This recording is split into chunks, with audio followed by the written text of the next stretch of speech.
Hello, everybody, and welcome to another episode of the Atlantic Bushcraft Adventures. Tonight, episode 70.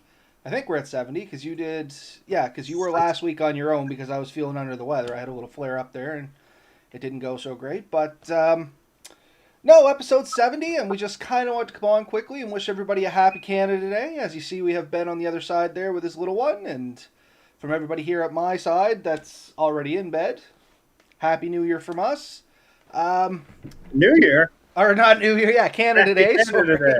I'm a little ahead. I'm 6 months ahead of my time. What can I say? But yeah, um, anything you want You to add tell me. into What that? day is it? Yeah, What day is it? Is it Canada Day?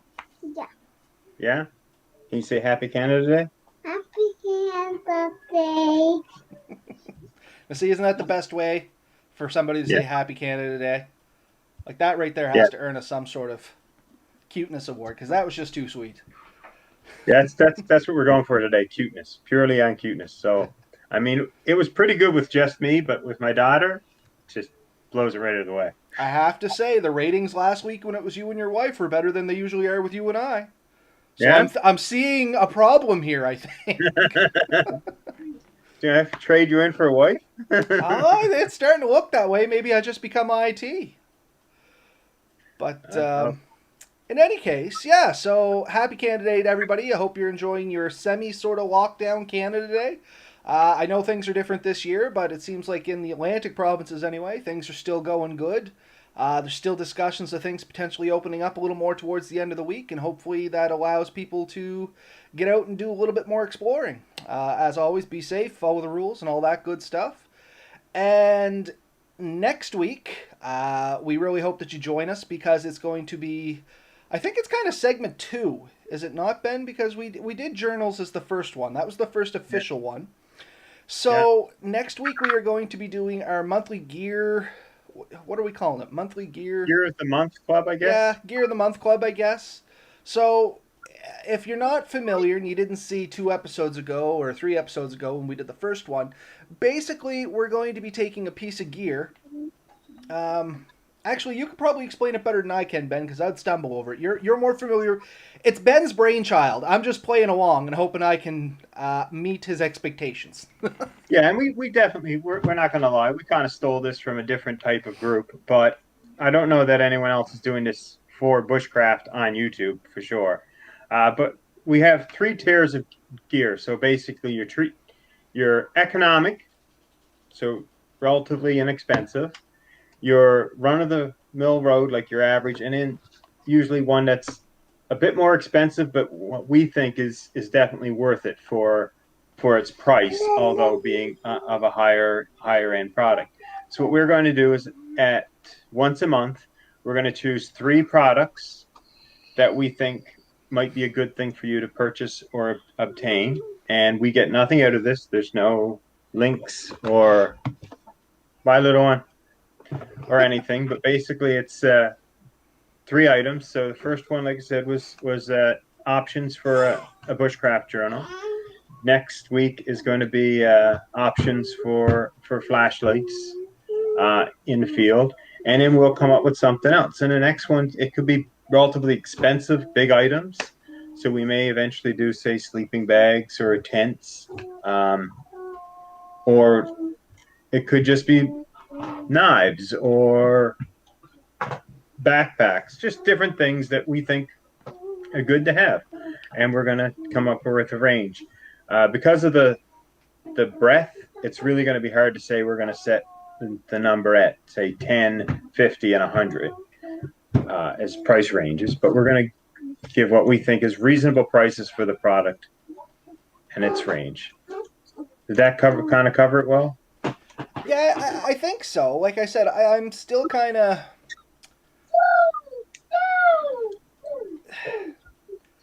I guess I'm trying to think the best way to put this out so I don't stumble too much on this. But I guess the best way for me to interpret it and to put it out, if I'm understanding correctly, and this is trying to get it out, is as Ben said, we don't get anything out of this, first and foremost. We're not making money off this. We're not getting sponsorships off this. This is just purely us taking a little bit off the research and doing it for potential people that might be looking at said items. So last week when we did a journal, not only is it a useful item that we think we are or sorry, it's a useful item we're recommending that we think you might enjoy out in the woods. We also did the kind of the groundwork on it, the footwork. We did the research on what's your best bang for your buck at X price point, and then we went up to the next one and made sure that if you're paying this additional more money, you're getting actually useful, good stuff out of it. And this wasn't all just done through us hammering away on the internet. We're also pooling from our own personal resources on products that we've tried, tested, seen other people used, had the privilege of being around because we do go to things like the Nova Scotia Bushcraft Gathering or simply just out fishing, hunting, camping with other individuals like Jeremy over at Lone Wolf 902 or Gary, which is an Siak fisher, and a few other ones there. And hopefully we can take all that knowledge and make a good recommendation for people that are potentially looking for an item we would review. So in the instance Ben used there with sleeping bags, because I know when Ben and I bought new sleeping bags there the end of last year, wasn't it? We took them Yep. out on our camping trip there. We did a ton of research. Like the one I was looking at, I researched it for literally, Ben, how long were we talking? 2-3 months.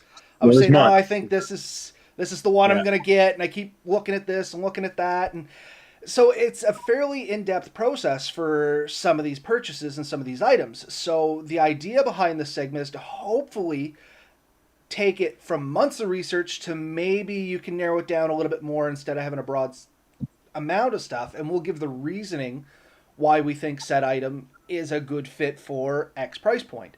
And we do know everybody is on their own budgets. I mean, I started off in bushcraft on a very budget bushcraft kind of note. Like my first sleeping bag was a $20 job I picked up used. My first hammock was like a cheap Canadian Tire one. Like I was on a budget. The literal cheapest thing I could get was what I was looking for. But at the same time, especially now with the online ordering world, you don't know if what you're buying is even worth the money you're putting in. Like my current hammock, for instance, I only paid $35 for it. It's an amazing hammock for the money. And at $35, that's an incredibly budget friendly hammock because if you get Hennessy's and stuff like that, they can get up to the $100+. And we're not saying those aren't good hammocks for the money you're getting, but that's definitely a different budget than say I was, where I was like, if I could find a $15 hammock that would hold me up, I would have bought it. And then I did my research. I picked up this $30 one, and for the $30, it's an amazing hammock for the things you get. It has its drawbacks, but that was some of the research we did, and that's once again what we hope we're going to eliminate for you guys, the end user that might be looking for some of this stuff. I guess that's the only thing I can add into it, Ben. Like, I know you covered a Yeah, lot I of those points too. think you got it right. And I mean, if we want to talk, because we have a few minutes, I guess. When we are looking at that, you're 100% right. There are some diamonds in the rough, I guess. That's what we're trying to look for. What we think are the diamonds in the rough. There's hundreds of items out there you can get, but we're looking at the ones that seem to have something special at that price range. It makes them worth it. So if we find something that we think really makes it stand out for its price range, that's the type of things we're going to hone in on and really try and share with people. Um, and we've set the goal to do this basically on a monthly basis. Um, so yeah, that's the long and short of it, I guess. Um, And I guess the reason we went with once a month is so we actually have a good time frame to do a little research in. Yeah. Because there is, once again, these aren't just random things we're pulling off a line. Like, 10 minutes before the show, we're online going, oh, that one looks good, that one looks good, and that looks good. Like, no, we're legitimately taking the time to look these up. Uh, Full disclosure, we kind of do that anyway. We're always looking at gear and saying, oh, this looks neat for this reason, and doing research on stuff because it's just, it's kind of a pastime for me, and I'm sure it's much the same for you, isn't it, yeah. Ben? So, I mean, Yeah, and so, it's really good for both of us when we find something that we're both looking for at the same time. The sleeping bag worked right out for that. When I, not that you necessarily bought one, but when we were talking about hot tents, we were both looking at them at the same time. And I got one. There's things that you've gotten that I haven't yet, and that's the thing is we find things, and we knock it back and forth to each other occasionally. Like, I'm looking at this. What do you think? What are your thoughts on it? A lot of times we agree. which makes it a little less exciting for the show because we're looking for some counterpoints. But it means when we find them that we really truly do have two different thought trains on it. So And we have it's found items where one of us has picked out something the other one hadn't taken into consideration. Like I was looking at, once again, pulling sleeping bags. Um, you had pointed out a few things about our ratings and stuff like that that I wasn't 100% familiar with. Thought a couple of these ones I was going to be buying were going to be steals of deals. And then Ben comes along and goes, yeah, it's an okay one, but look at it this way. And then all of a sudden you're like, well, then maybe it's not the best deal on the planet. Look elsewhere. And I mean, that's just kind of it's kind of part of the groundwork that we're hoping we're taking out because you don't always have that other person to bounce stuff off. Ben and I have the advantage or privilege, I would say, that we can talk to each other and we can talk to a bunch of other people in the bushcrafting community that basically do the same things we do. Look at yeah, gear, think it's neat. I've developed quite a network now of people to discuss this stuff with, and they get quite heated sometimes in some of our conversations. So it's quite fun. Um, but yeah, I mean, we would definitely count like Gary and Jeremy in that list, and I got a couple of people that aren't on here so much that I chat with and discuss this stuff. And so it is a great thing, and I think if all gear was the same and everyone, you know, there was no real difference, that it would be a very boring world. And if we always all agreed on it, everyone has things they like about their gear that other people might find it, what you think is an advantage, someone else finds a bit of a disadvantage. But that's what makes it great. And I don't think it would be as fun if everyone went in with everything the same every time. But it is great when you go in and there's a few people with a few different things. It gives you the chance to try things out and see their point of view and think does it really make the bigger difference? And sometimes it's the little things that can surprise you. The big one last year for me was that the Egwa Cannons Boreal 18-inch or 21-inch saw. Cutting with that thing is a dream, and everyone that seems to have borrowed it has tried to steal it, especially Jeremy. I'm guilty too. But yeah, you see a bow saw, you're like, a bow saw is the same as a bow saw, is the same as a bow saw. But that one folds up extremely neat and tidy. There are other options out there that can do it, but few I think have been as perfected as that one. well. It is just Yeah, it's just good. Everything it does is great. It folds up just the perfect way. It unfolds and clips together in just the perfect way. It's angled in such a perfect way that it gives you it's just they really did their R&D on it, and it was a great product. yeah. A lot of the other ones, like I said, they were more complicated to set up. There was more work to adjust them. You couldn't cut the full depth because there was pieces in the way, or like I think the Sev saw is kind of a triangle shape, so you can't go as deep.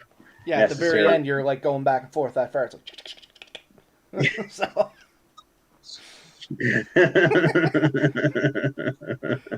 Yeah, all right. Maybe the sound effects weren't necessary, but I think they added some flavor. Yeah, it reminded me of a movie, honestly. Something about milking cats. You know what I'm talking about? I do now, yes. Anyway. See if you can keep a straight face for the rest of the show. I notice it's getting redder. I can see it in the video. Anyway, yeah, so long story short, hopefully we can cut out some of the legwork. We're not saying that the ones we choose and present will be the be all to end all, but it's just some opinions to hopefully, if you're in a very large ocean of products, which is really easy to do, especially like we were already talking at the start of this episode, flashlights. There is thousands of selections of flashlights out there, and we're just trying to narrow that field down a little bit to give some comparisons on different price points with some nice features that, if nothing else, you can look at and go, oh, I like that feature, and then you can go, at least it narrowed that 1,000 down to maybe 100. Yeah. And one of the things we'll talk about is features that things have that that maybe weren't so good. And we already have some ideas for the next show, and we will bring those up then because that's when they should be brought up. But and I'm stopping myself, not Robert here. He knows what I got a few that I kind of want to jump on, and these are things that'll be great for next show. Come join us next week. We have more to say. Yeah, and that's the thing. For anybody that is just starting up on this episode for whatever reason, definitely jump back and look at some of our other stuff. And we're really excited about this new kind of segment, which is still going to be part of our weekly podcast, but just once a month we're going to convert it to this. And I think it'll be a lot of fun for us because, like I said, we're kind of gear buffs. It's not that we own everything on the planet. It's just we have probably looked at most of what's available and chatted at least a little bit about it. Maybe not at length, but I mean, we find ourselves looking at the most obscure items sometimes. That you're like most people would be like, I didn't even know that existed. Because I'll send Ben something and be like, have you ever seen one of these? Thinking I got him stumped and be like, oh yeah, I've seen that, and give me a story about it, right? So. Sorry, he's so excited. Well, it's true. It's true. I always try to find something because it's kind of that diamond in the rough. Like, hey, have you ever seen this thing? Check this out. It's slick. And I think once maybe you're like, oh yeah, it's kind of neat. I've never seen that before. But most times you're like, oh, I think I've seen that before. So I'm realizing that we have a pretty good depth of knowledge because we both hobby at just looking for stuff online. Because the reality is, both our jobs involve computers, so we're used to using them. So we kind of, once you do something so much for work, you find yourself repeating it for personal life. I do most of my researching and stuff online at work, so when I get home, I want this. I pull up all these resources and stuff, and I know how to find stuff pretty quick. I end up in rabbit holes, so that's my problem. I'll be watching something and somebody will mention something, and then I got to go on Amazon and AliExpress and all these other companies, and I'm like, is there an alternate product and a similar product, or I've never seen a mainstream version of this? And, what's it all about? Then I'll start YouTube, seeing if YouTube has any reviews on this stuff. Oh, And then you goodness. find out something else, and you end up in the rabbit hole, and you started looking at knives, and now all of a sudden you're looking at cars, and the next thing you know, you're looking at, and you end up in weird spots. Oh, man, I have jumped down the YouTube rabbit hole some nights when Mel and the little one will go to bed early. I'll be in here, but I'm going to look at, Jeremy's latest video for whatever reason. I'll be watching that, and something will catch my eye on the side, and 3 hours later at like 1 in the morning with these strung out bloodshot eyes, I'm looking at cars for some reason, you know what I mean? Like you said. But Yeah. It's just a couple of days ago. I got like limited use to the internet the last few days. So when I get somewhere, I can download some YouTube videos. I had a couple on watches, a couple of camping ones. I have one on the new Ford Bronco, which got some really interesting things when it comes out. And I ended up down that rabbit hole of things. And now that I'm home and I got internet again, I got a whole bunch more things I want to look up because I didn't realize this about that, right? and that's the thing, kind of our little segment. Well, it's real easy to get distracted on the internet. That's kind of why it takes so long to research things sometimes. Because you do dive down the YouTube rabbit hole or the Amazon rabbit hole and you're gone. And it just leads to longer times to researching things. So once again, hopefully that's something myself and Ben, there we go, can take out of that equation.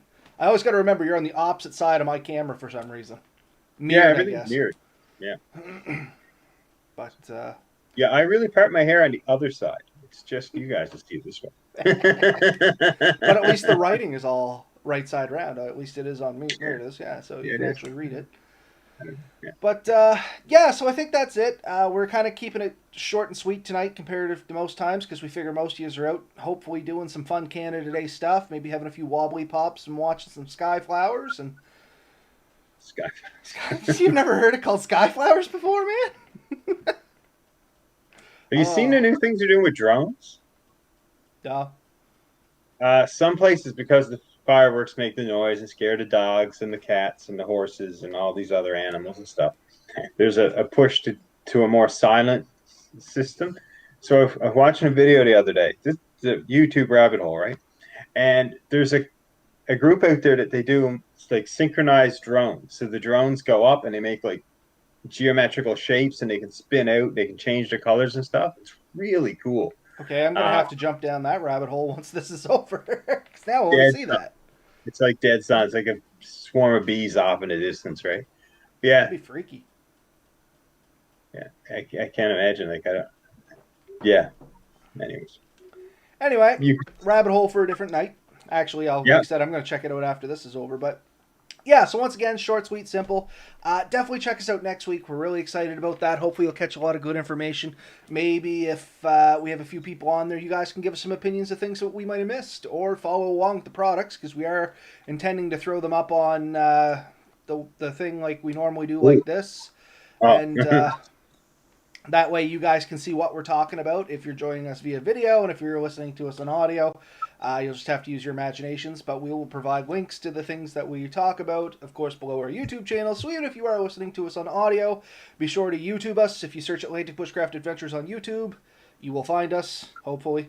Because You if you should. don't, something went really, really wrong. Hopefully, it wasn't we got shut down or something like that. I think we're all good and dandy, but who knows how long it'll be once somebody listens to this episode. Maybe I'm talking to you 5 years in the future now.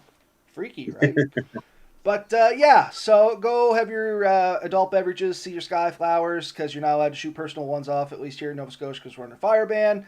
And enjoy yourself. And from us at both our families, Atlantic Bushcraft Adventures, happy Canada Day. Play safe, get out there, get dirty, all the good stuff.